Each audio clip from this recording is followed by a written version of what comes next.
There's been things that I have always thought to myself about, being a believer.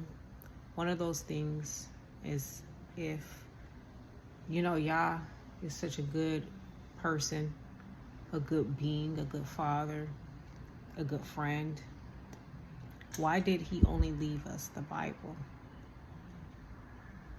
As him being holy, him being supreme, him being great, him being omnipotent, omnipresent. You mean to tell me that this big, awesome being that loves every one of his children only left us a Bible? I have some books that I've been reading. They are called the Book of Remembrance. And these books are basically information that has been taken out of the Bible. I'll link the names in the actual description, so if anyone wants to read or order the books, you can.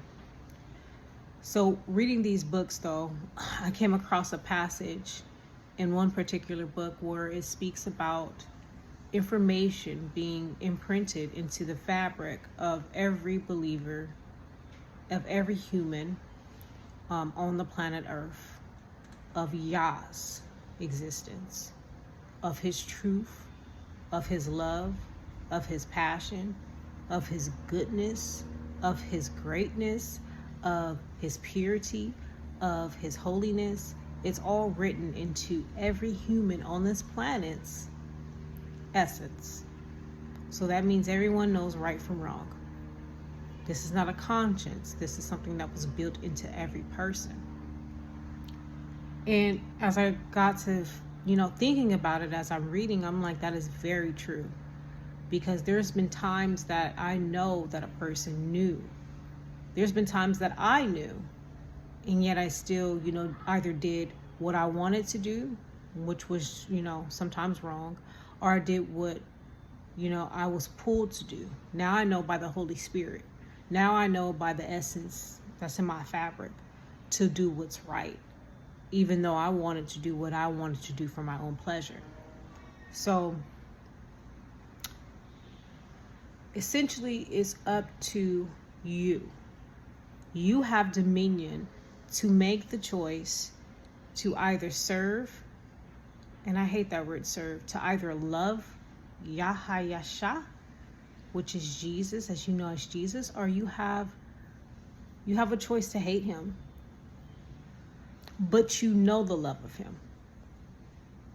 You know who he is. Every person on this planet does. You may not be familiar with the knowledge of him, but every person knows him. So I think that we may have to go back to the drawing board on a lot of things in this life, because everyone wants companionship.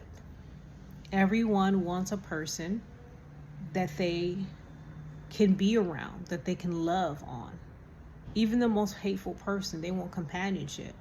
It's either two things. You want companionship to dominate over your fellows, or you want companionship to love your fellows, to love your brother, to love your sister. It's one of those two. And I say that because for a hateful person, they still want companionship. They just want a different kind of companionship. Would they want to rule the world if it was just them? No. They wouldn't. They would be miserable. So that means that every person on earth wants to be around someone. This goes for the murderers, killers, rapists. They just express it in a different way. Their way is in the wrong way, but it's companionship at the end of the day. So ask yourself the question of, and I believe every person should be running this down, including myself, of what kind of companionship am I being to another person right here, right now, day one on earth? Am I showing the kind of fellowship that I should have with my brother or sister? Am I loving them? Am I showing compassion toward them? Or am I being hateful? Am I being vindictive? Am I seeking vengeance?